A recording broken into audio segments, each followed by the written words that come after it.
আমেনা, আজ মাঠে কাজ কম, ধান ভালো হয় নাই এইবার। আল্লাহ ভরসা, কম থাকলেও শান্তিতে থাকলেই হইল। আব্বা, আজ স্কুলে স্যার বলছে আমি ভালো পড়ি, একদিন আমি মাস্টার হব।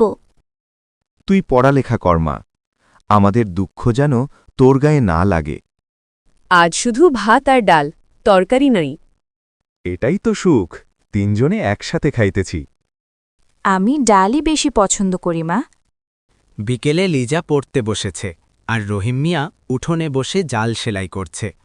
আমেনা পাশে বসে বলল, তুমি এত কষ্ট করো, আমি কিছুই করতে পারিবা। বৃষ্টি নামলে গ্রামটা কত সুন্দর লাগে। গরিব হইলেও আল্লাহ আমাদের সুন্দর মন দিছে। রাতে সবাই একসাথে মাদুরে শুয়ে পড়ল। রহিম মিয়া ধীরে বলল, আমাদের বেশি কিছু নাই, কিন্তু আমরা একসাথে আছি, এইটাই বড় সম্পদ। হ্যাঁ, এইটাই আমাদের সুখ।